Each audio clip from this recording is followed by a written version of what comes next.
suis heureux, cher journaliste. C'est un jeune, mais qui ne se comporte pas comme un jeune. D'abord, il n'est pas extravagant. Quand le pouvoir est dans l'homme, ce qu'on dit en adage yombe, kinganga bieko kipfumulutumbu. La fonction est une nomination, mais le pouvoir, il est intrinsèque, il est en soi. Et quand tu y en as, même si demain tu as la fonction, c'est dans l'ordinaire. Tu vas taper, parce que c'est en toi. Au bout d'une année, à qui sont tous 6 km de route qui sont déconstruits. À Tchela, il y a une boucle qui s'est faite. Parce que partout, on dit non, il commence, il ne finit pas. Qui a déjà fait une rentrée scolaire, qui a 10 enfants, le même jour, pour un parent responsable. Il les fait graduellement, étape par étape. Mais à la fin, lors de la rentrée, tout enfant va ira à l'école. Voilà ce qu'il fait. Et quand il va commencer à inaugurer, vous verrez qu'il inaugure A, inaugure B, inaugure C. Et il y va pragmatiquement. Et la personne attend des résultats et non des discours inutiles et consomme tout ça. Et nous sommes dans ce chemin-là. Nous avons obtenu par son canal Alexandre Lucas Bilolo l'augmentation du pauvre BK. La promesse n'a que 3%. On a demandé au cours d'une résolution pour qu'on arrive à 10%. Parce qu'on ne peut pas comprendre toute une province pour le pauvre BK que la promesse n'ait que 3% de recettes qui sont perçues. Et ça, le gouverneur de province a trouvé l'occasion pour en exprimer et en défendre, et il en a eu gain de cause en termes de résolution. C'est au vu de moyens que la personne a qu'on apprécie sa compétence, pas au vu de l'imaginaire. Tous ceux qui parlent ne connaissent pas la capacité financière de la province. Pendant son intérim, il ne gérait que s'il y a beaucoup d'argent, c'est 5 millions de francs congolais. Je ne vous parle pas de ce qui n'est pas vrai parce que j'étais conseiller juridique avec lui ensemble aussi. J'ai fait 2 ans comme conseiller juridique dans l'ancien régime. Je viens de finaliser une année pour l'actuel régime. En termes de finances, 5 millions, c'est 5 millions, 5 millions. Il faut requérir l'avis du titulaire partout où il est. Vous ne gérez rien. Vous ne faites que des missions de là où vous êtes originaire, dans le bas fleuve. Vous ne partez pas à Kassamouni à Kisantou. Fort de cette expérience-là, qui a frustré les gens et qui n'a pas ramené la cohésion provinciale, qu'il en a pris la cohésion comme étant un credo dans sa gestion. J'ai dit un credo.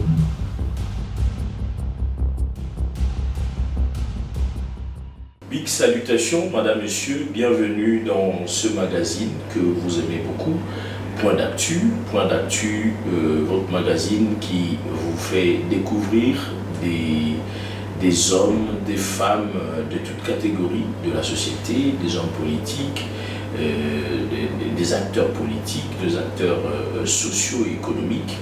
Aujourd'hui, nous avons un réel plaisir et l'honneur de vous présenter un grand monsieur de la province du Congo central. C'est un juriste, mais avec lui, nous allons aborder un sujet très important qui va certainement avoir aussi beaucoup de sous-points.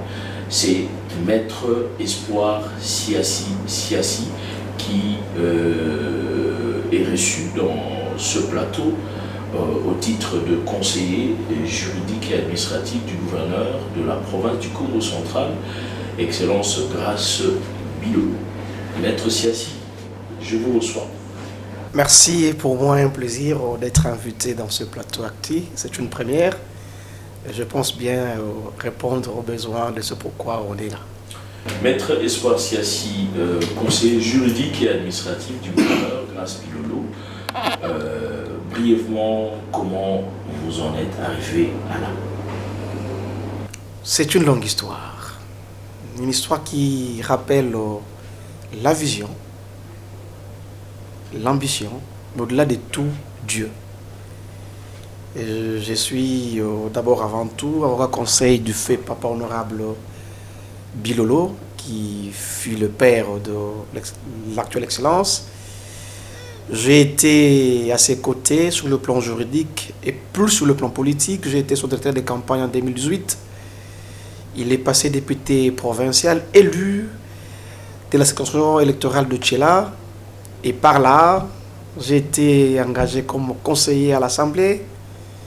Et je fais preuve de ce que les autres ont apprécié. Je suis venu ici et comme l'Excellence avait, ce que je disais, un aura, et j'en disais aux uns aux autres, je me dis que ce monsieur deviendrait grand demain. Il y a lieu que je l'accompagne.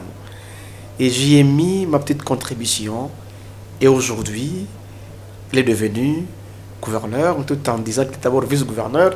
J'étais toujours avec lui. Voilà en fait. Vous êtes juriste, donc vous avez fait les études de droit?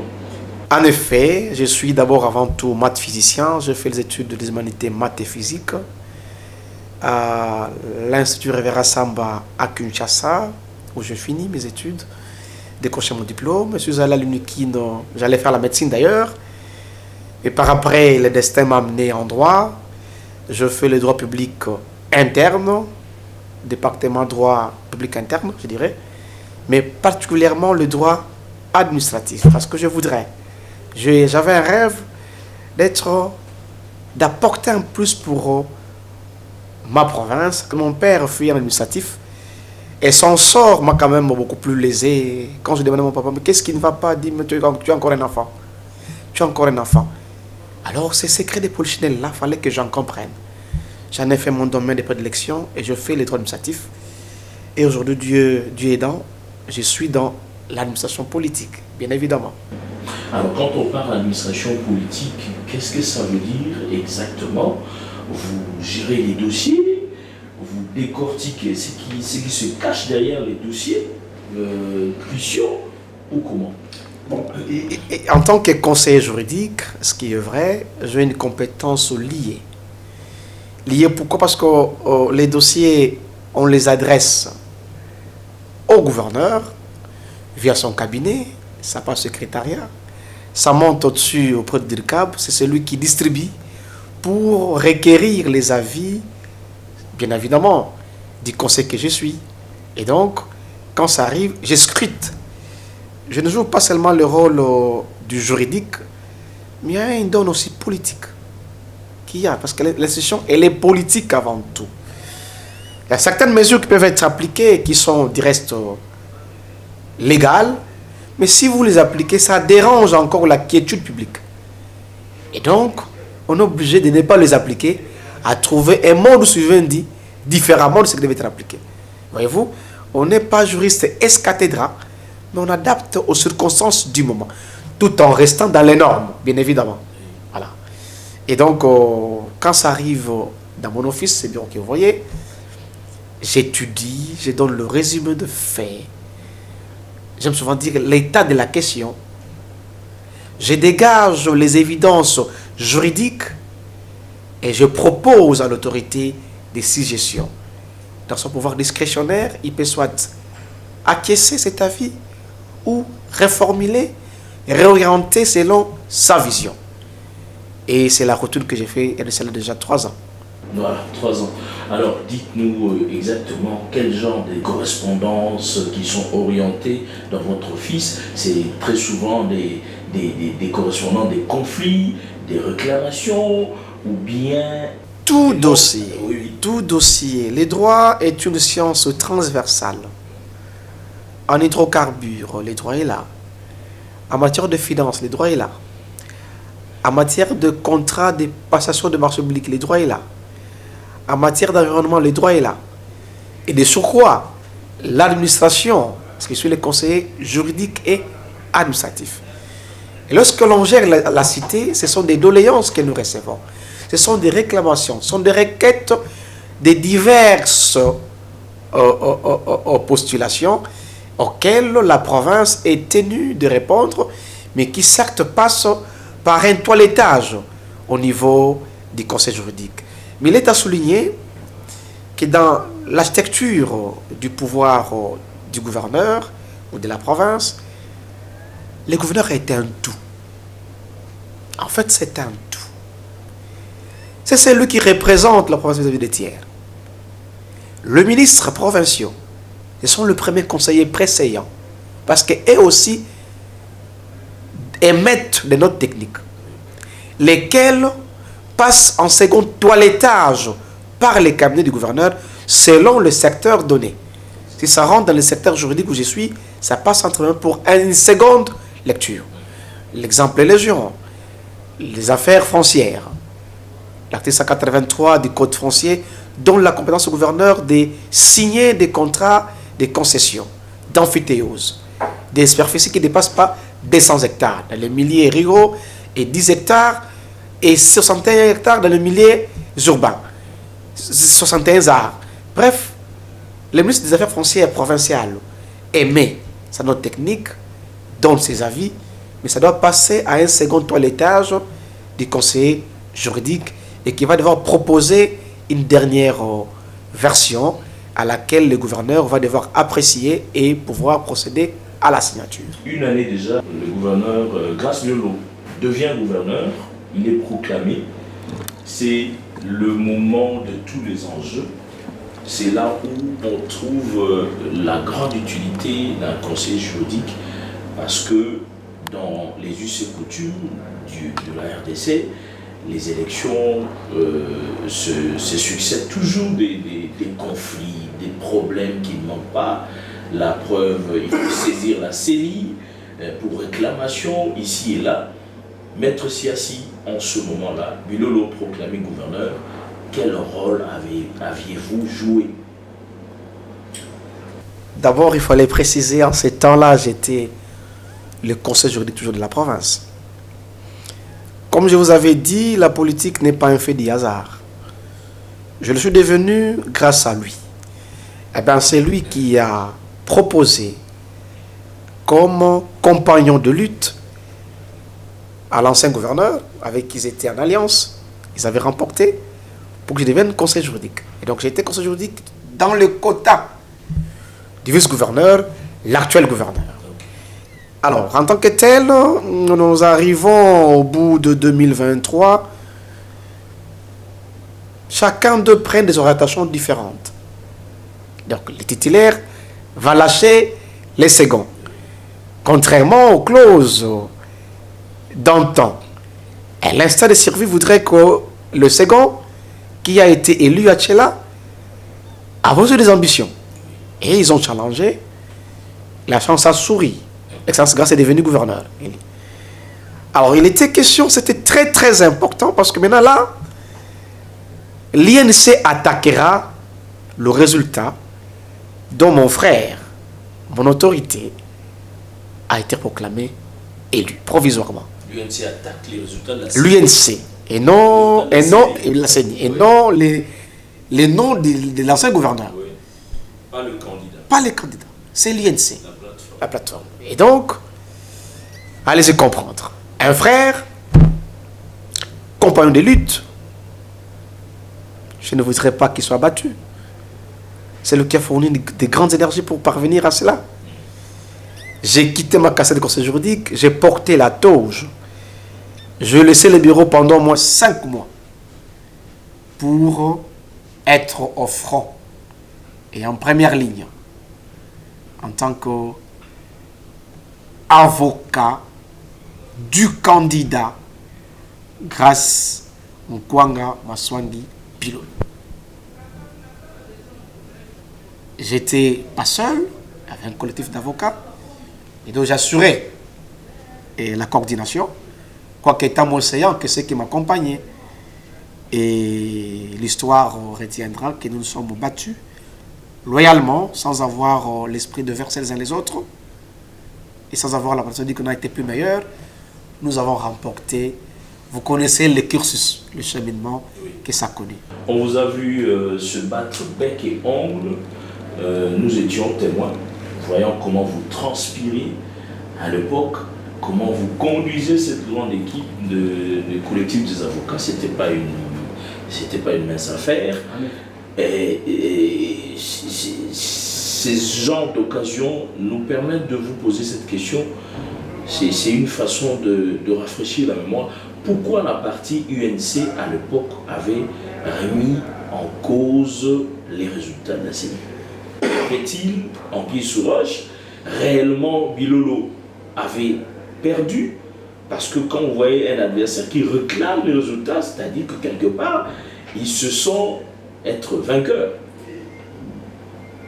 L'avantage du droit, que toute prétention est d'abord reçue. On ne la refuse pas tout au début. Et cela ne dénote pas que tu as raison. C'est comme nous disons notre jargon, on peut demander le sexe des anges.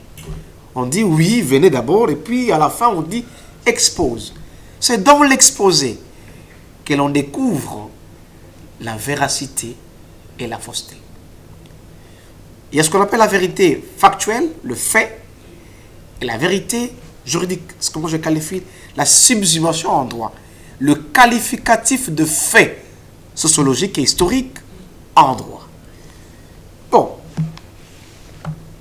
l'argument était que les élections étaient truffées de fraude et que ces fraudes s'est résumées dans l'assistance de l'électeur, ce qui reste prévu par la loi.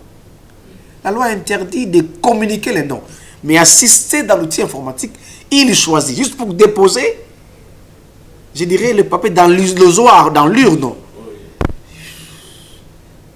Voilà pourquoi, in fine, le bon droit a été dit par la Cour constitutionnelle et qui a, du reste, reconnu la décision de la Cour d'appel siégeant en qualité de la Cour administrative d'appel qui avait proclamé l'excellence Grace Bilolo comme élu gouverneur. Alors, Grace Bilolo remporte face à l'ancien gouverneur... face à l'UNC. Face à l'UNC, voilà. Parce que c'est l'UNC qui est allé porter l'affaire en justice, pas le candidat. Face à l'UNC, Grace Bilolo remporte. Et le pouvoir est donné. C'est maintenant le moment de se lancer dans la vision du gouverneur de province. Comment il vous a annoncé sa vision? C'était comment le début? Nous sommes avec lui, ça fait plusieurs années. Et nous les connaissons. La vision, pour certains qui pensent bien qu'il faudrait l'exposer, mais il doit être ce qu'on appelle une valeur intrinsèque dans l'intérêt de la personne. La vision, elle peut être flatteuse. Quelqu'un peut avoir un discours très éloquent, mais dans sa nature, il ne reflète pas ce qu'il dit. Nous connaissions la personne, c'est un homme pragmatique avant tout. Il a évolué au village, il est l'entrepreneur, il était au côté de son père comme entrepreneur. Plus de 200 travailleurs du Mayombe jusqu'à Bandundu. Et la province étant une province urbano-rurale, donc elle maîtrise à fond le problème de la province. Il y est vécu. Il a été agent au péage. Il a été conseiller au ministère du budget. Il a été cadre dans les péages provinciaux. Il a été vice-gouverneur. C'est déjà un parcours, en un laps de temps, qui l'a permis d'avoir un bagage d'informations sur la province. Et d'ailleurs, dans l'ambition de tous les jeunes qui ont marché ensemble, il me disait que si demain on a la grâce d'être, comme ça s'appelle grâce, voici ce que je pense. Et ce projet a été conçu sous sa coordination.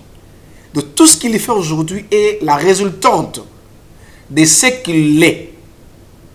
Un homme pragmatique. Donc faire une politique autrement que d'être un homme idéal, avec un bon français et des théories sans réfléchies, mais la réalité vous donne d'autres indicateurs. Alors lui rentre dans la réalité parce pour construire un pont. Il ne faut pas qu'on parle beaucoup. On ne réfléchit pas trop. Vous avez combien? Il faut appeler un expert et on construit les ponts. Oui. Voilà pourquoi aujourd'hui, j'ai pu annoncer, vous voyez les stades? C'est comme dans un bateau de magie, ils en diront. Tout le bien y était. Mais la manière de faire, la manière de diriger, la manière de concevoir, et il dit, voilà, mettez d'abord. Et aujourd'hui, on dit, voilà, les stades évoluent. même s'il y a des crocs en jambes, mais il est en train de dénouer petit à petit. On arrivera, je crois bien dans un bref délai, le stade sera remis à la population matadienne. Alors, grâce Bilo, le gouverneur, d'aucuns doutaient de son charisme, de son leadership, un peu comme qui dirait moi mon cœur est à Koloba Binakape. Aujourd'hui, une année après, on voit les jalons posés, les bases sur lesquelles aujourd'hui sa vision est en train de rouler comme si c'était un train. Et on a l'impression de dire que c'est vraiment identique au président de la République, un gouverneur qui fait en sorte de pouvoir penser à sa carrière, laisser des empreintes, comme certains de ses prédécesseurs, sans citer leur nom. Comment aujourd'hui, c'est vrai que peut-être vous allez me dire, en bon homme de droit, vous allez me dire que vous ne voulez pas être jugé parti en même temps, mais ça me monte quand même au cœur de vous poser la question. Vous vous sentez comment, une année après, aux côtés du gouverneur de province? Vous dites que, bon, une année, déjà on peut se frotter les mains, ou bien il y a encore du pain sur la planche? Il y a du pain sur la planche. Parce qu'en économie, on dit que les besoins de l'homme sont insatiables. Voilà pourquoi il est dans cette lignée de répondre aux besoins de la communauté. Je suis heureux, cher journaliste, c'est un jeune, mais qui ne se comporte pas comme un jeune. D'abord, il n'est pas extravagant. Quand le pouvoir est dans l'homme, Très discret. ce qu'on dit en adage yombe, kinganga bieko kipfumulutumbu. La fonction est une nomination, mais le pouvoir, il est intrinsèque, il est en soi. Et quand tu y en as, même si demain tu as la fonction, c'est dans l'ordinaire. Tu vas taper, parce que c'est en toi. Mais quand ça te rend extravagant, et donc ce n'est pas en toi le pouvoir, ce n'est que la fonction que tu as, ça t'affole. Mais quand vous le voyez, il est calme. Ceux qui doutaient de lui, en fait j'ai toujours demandé aux prétentieux intelligents, tous ceux qui l'ont rencontré, à leur sortir, le jugement change. Je dis, la personne dont je parlais n'est pas celle que j'ai rencontrée. Et c'est ça un homme scientifique. On n'affirme pas des choses qu'on n'a pas expérimentées. Différemment, ceux qui ont fait les sciences humaines, ce que je fais à l'université, mais j'ai un raisonnement différent. La mathématique est la meilleure de sciences, excusez-moi en tout cas. L'expérimentation voudrait que tu puisses voir la matière en face de toi, l'analyser et déterminer les caractéristiques. Tu ne commencerais pas à dire des choses sans les avoir vues et analysées comme étant... Et d'ailleurs, Émile Durkheim l'a dit. Pour comprendre un fait social, il faut l'apprendre comme étant un fait mathématique. Parce que la maths est une science d'expérimentation. Quand on sort une théorie, c'est celle-là qui est démontrable, qui est prouvable et qui est efficace. Je suis très heureux, au bout d'une année, avec peu de moyens, avec les 30% du budget. Parce que comme vous le savez, le budget de la province, les 70% proviennent de la rétrocession du pouvoir central. Les 30% sont des ressources propres, provinciales. Mais c'est avec ces 30%, il a déjà créé, voyez-vous, un homme qui a été au village, qui connaît mieux notre province, une brigade d'entretien des routes et urbaines et rurales, territoriales. Déjà, vous voyez des engins. Au bout d'une année, à Kisantou, 6 km de route qui sont déconstruits. À Tchela, il y a une boucle qui s'est faite. Parce que partout, on dit non, il commence, il ne finit pas.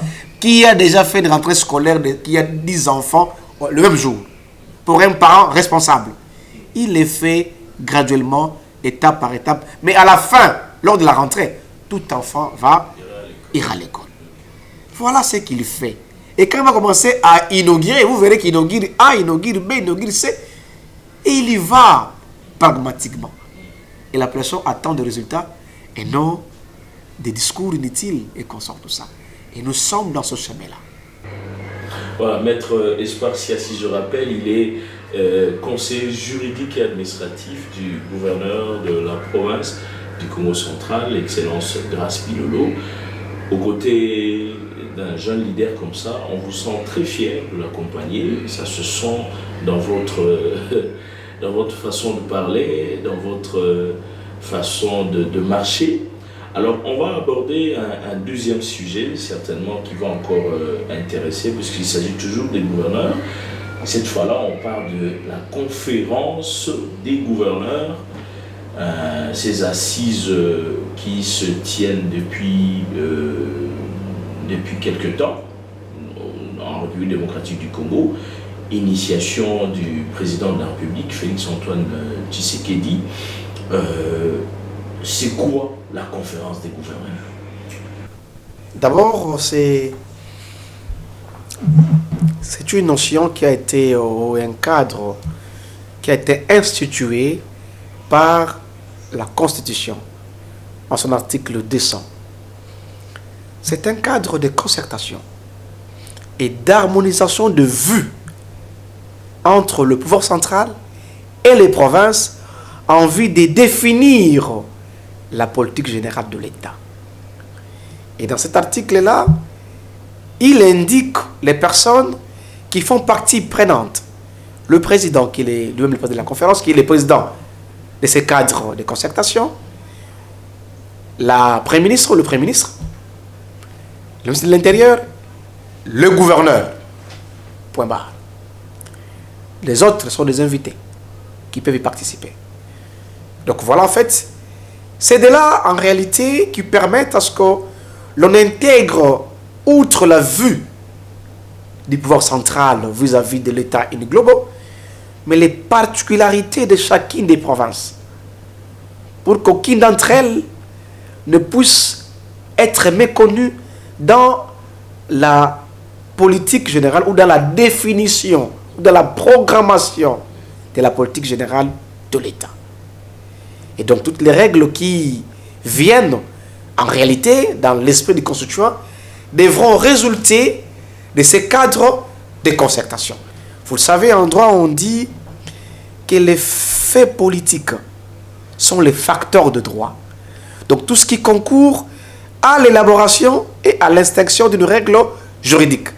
Les faits politiques, les faits économiques, les faits sécuritaires, tout ça, on fait cet état des lieux qui permettent à ce que le président sache de ce qui passe au Congo central, au Lualaba, au sud du Bangui, nord du Bangui, et on arrive à définir la politique générale tout en intégrant les particularités de chacune des provinces. Voilà, Maître Espoir Siassi nous a donné un aperçu de fonctionnement de ces assises conférences des gouverneurs initiées par le président de la République.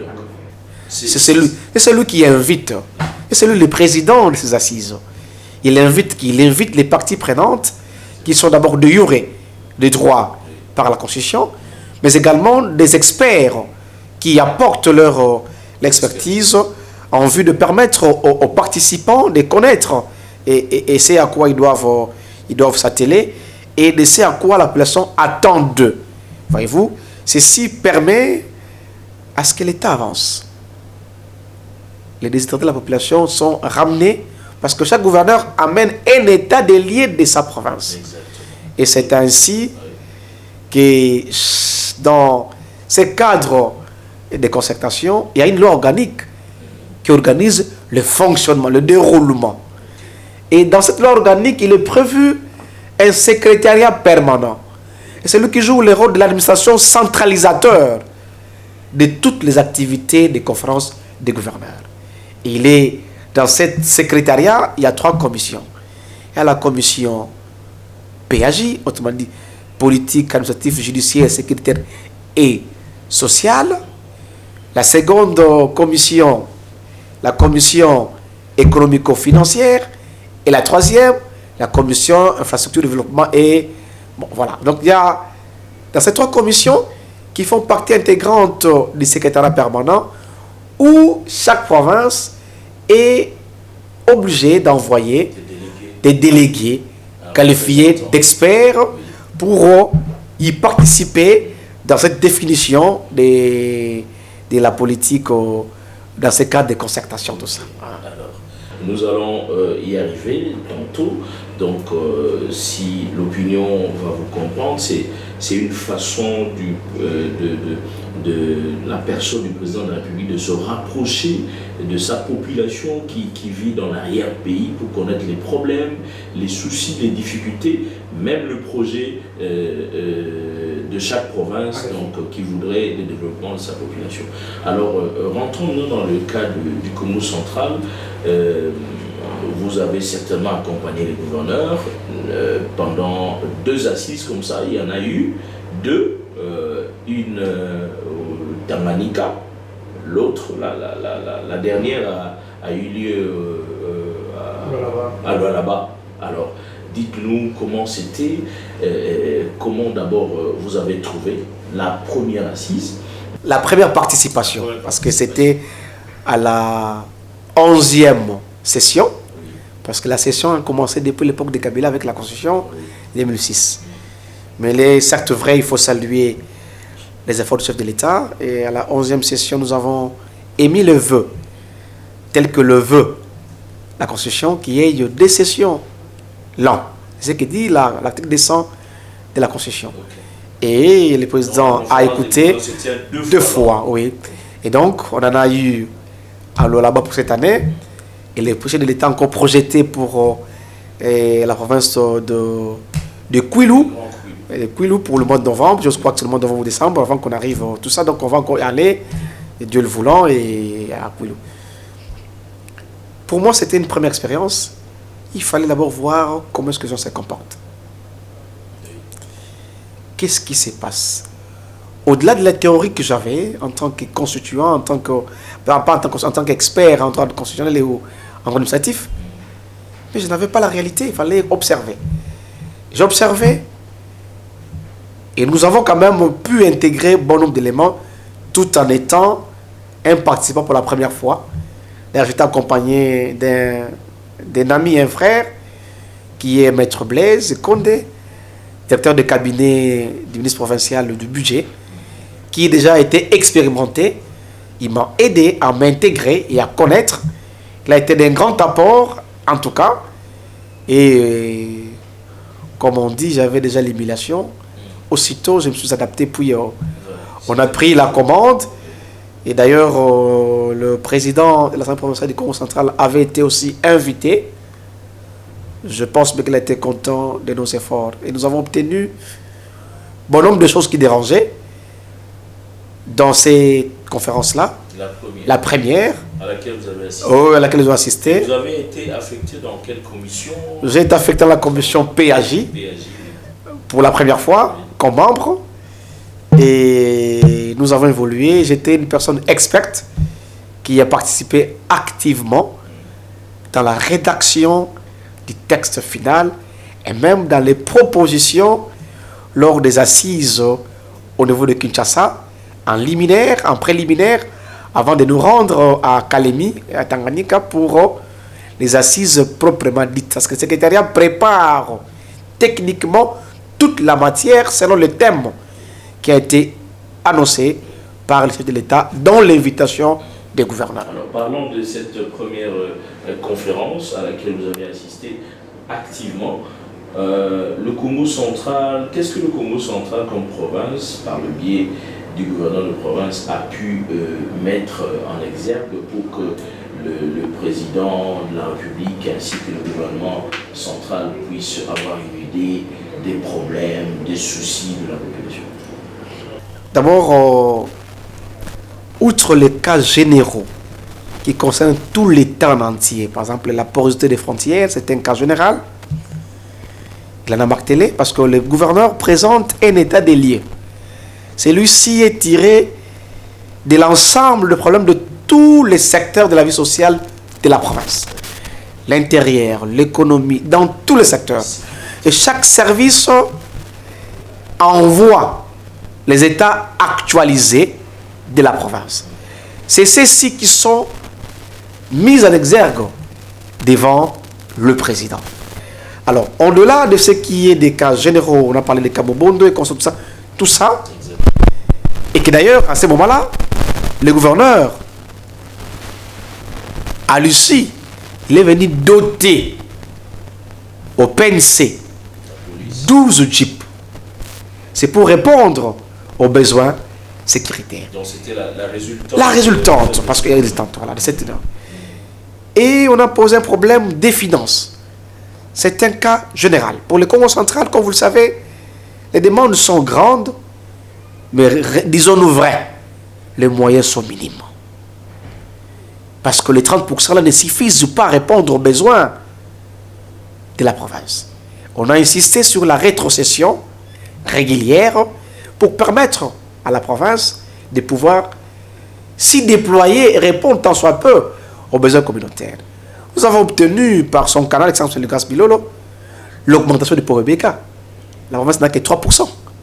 On a demandé au cours d'une résolution pour qu'on arrive à 10%. Parce qu'on ne peut pas comprendre toute une province pour le pauvre BK que la province n'ait que 3% de recettes qui sont perçues. Et ça, le gouverneur de province a trouvé l'occasion pour en exprimer et en défendre. Et il en a eu gain de cause en termes de résolution. Qui d'ailleurs, dans une commission tout à fait ad hoc qui a été créée, nous devons faire les suivis pour qu'on arrive à obtenir désormais ces 10%. Avec des modalités de perception qui sera définies dans les assises que nous aurons avec le vice-premier ministre, ministre du Transport, son Excellence Jean-Pierre Bemba pour ce faire. C'était ça la première. Peut-être que j'ai oublié les autres, mais je me rappelle, mais c'était parmi des points phares au-delà de ce qui a été fait. Vous avez vu le Jeep, on appelle des bus qu'on a donnés à la police ici. C'est le gouverneur qui en a fait le vœu, la demande. Le ministre de l'Intérieur, Kabassele. Tout cela, c'est pour d'abord parvenir à sécuriser ses concitoyens, ses administrés. C'est son premier devoir et il dort ou pas pour se faire. Voilà. Ça, c'est les points positifs issus de cette conférence. C'était en quelle année? C'est en 2024, novembre 2024. Et la deuxième conférence intervient quand? Et la première pour cette année, oui, c'est au mois de juin à Lualaba. Voilà. Cette fois, nous sommes allés à Nom-Waragayardi parce qu'on n'avait plus la qualité d'apprenti, d'observateur. Nous sommes allés, on a osé et votre serviteur a récupéré la présidence de la commission PAJ. Alors, la province du Congo central, on a récupéré cette présidence-là. Oui. L'avantage, c'est que nous sommes dans le moule, dans le noyau, dans le giron des rédactions, des conceptions. Et là, avec l'impulsion et la clairance du gouverneur, on a beaucoup obtenu. Alors, beaucoup. Sur le plan financier, sur le plan sécuritaire, ce qui permettrait, dans l'élaboration de la session budgétaire qui vient, qu'on intègre tout ce que nous avons eu à demander et qui avait été retenu, pas par nous, par la grande commission de la conférence des gouverneurs, et entériné par le monsieur de l'État qui est le président de la conférence des gouverneurs. Ceci donne la latitude au gouverneur pour ne pas être prise à certains qui ne voudraient pas que la province se développe, que ce n'est pas moi, que c'est la résolution de la conférence des gouverneurs que vous êtes censé d'exécuter. Sur le plan politique, j'ai salué cette manie, cette intelligence que le gouverneur a su appliquer pour obtenir bon nombre de choses lors des assises. Voyez-vous?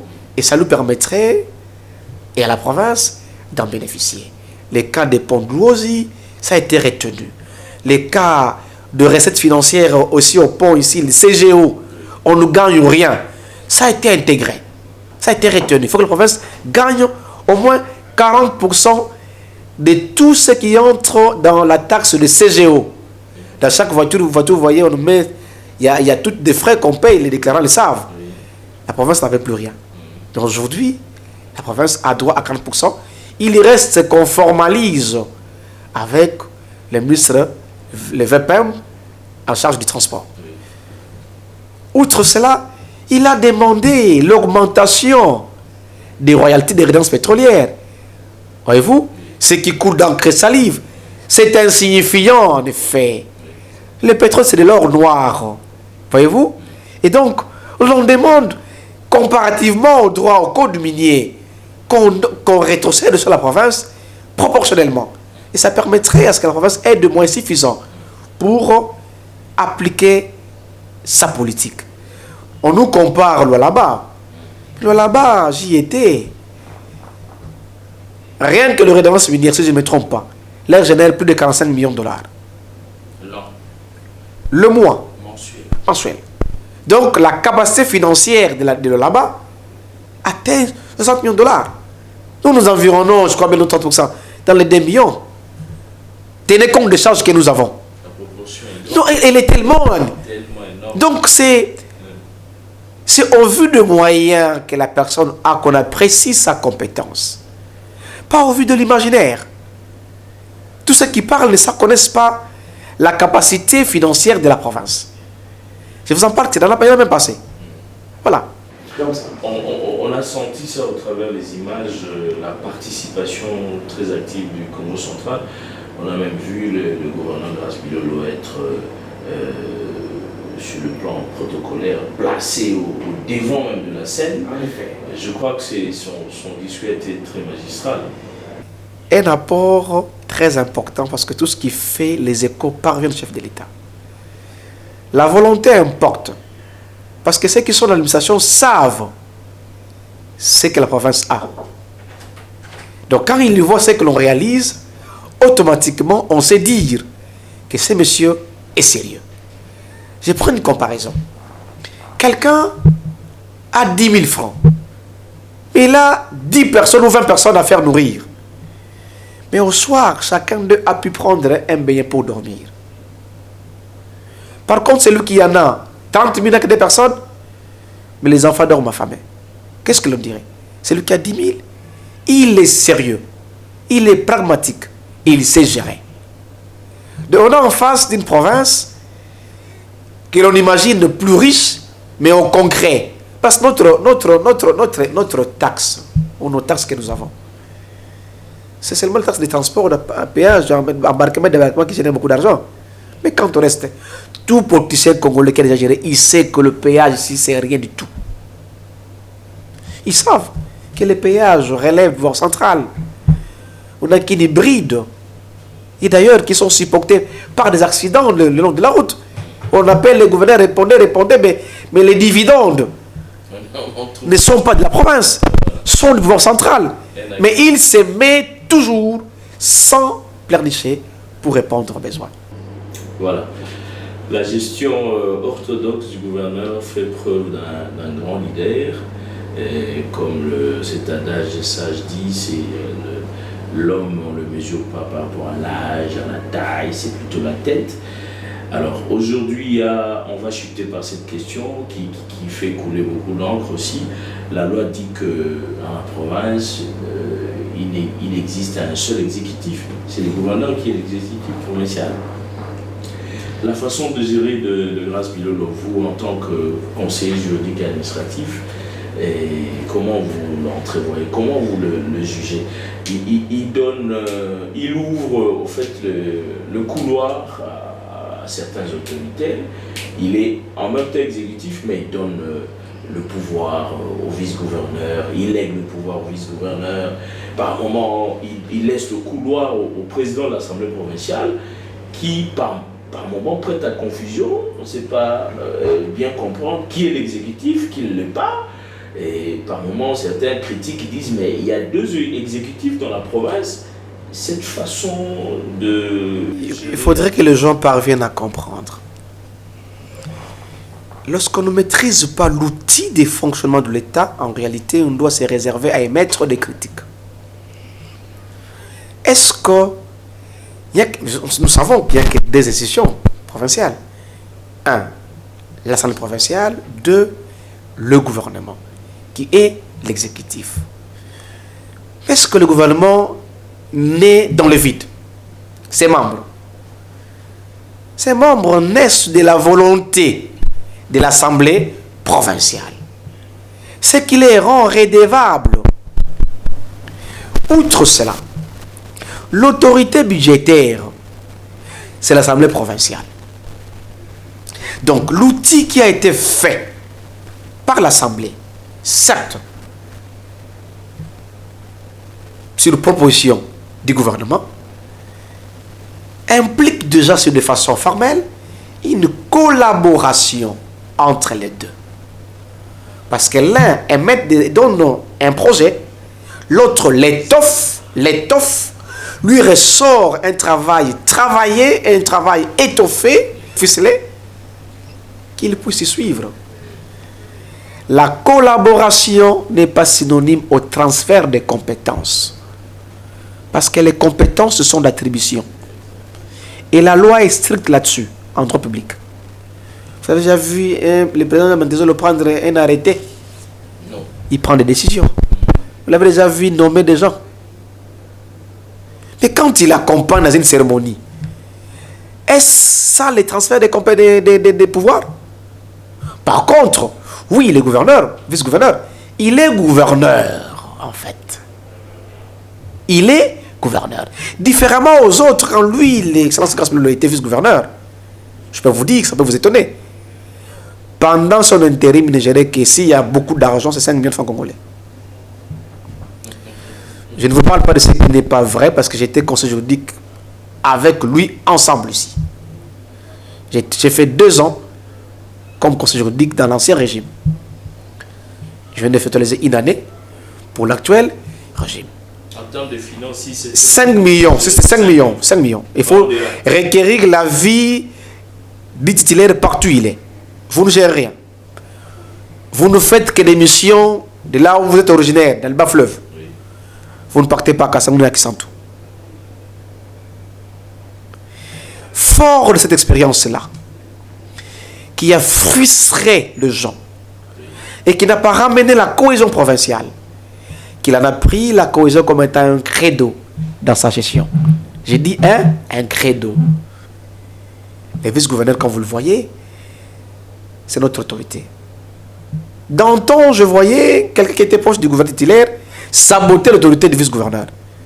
Mais depuis que nous sommes ici, aucun conseiller, proche soit-il du gouverneur, ne tenterait, ne serait-ce qu'une seule seconde, de saper l'autorité du vice-gouverneur. Au contraire, tout le matin, nous commençons par chez lui pour le saluer et arriver chez l'autorité pour également les saluer.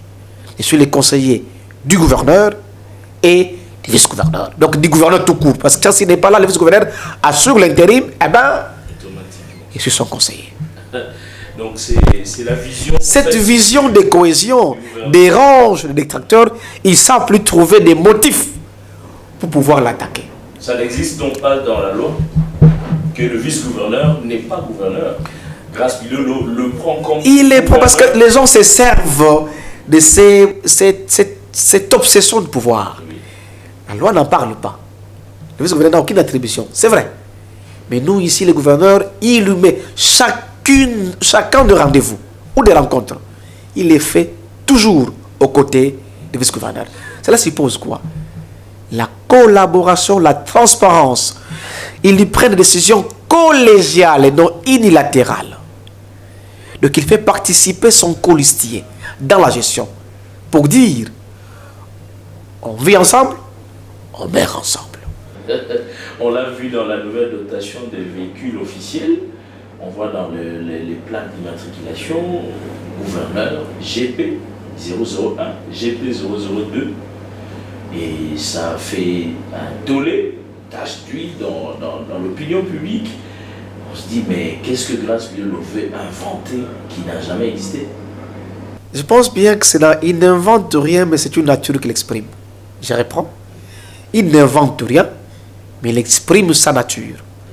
La nature de la considération de l'autre, qui qu'il soit. Voilà, c'est son principe que nous apprenons de nos aînés. Pour certains, pas de tout le monde, ceux qui sont pétri des valeurs morales et des valeurs éthiques. Et ce qui nous amène à être simple et à écouter. Voilà, Maître Espoir Siassi, conseiller juridique et administratif du gouverneur, son Excellence Grâce Nkwanga Maswangi Bilolo.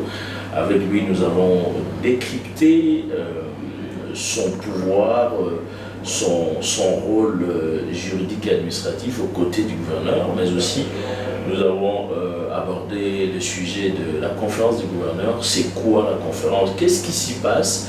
Son fonctionnement, son mode d'emploi et puis les effets des conférences du gouverneur. Je crois que la prochaine conférence se tiendra dans la province des Kouilou.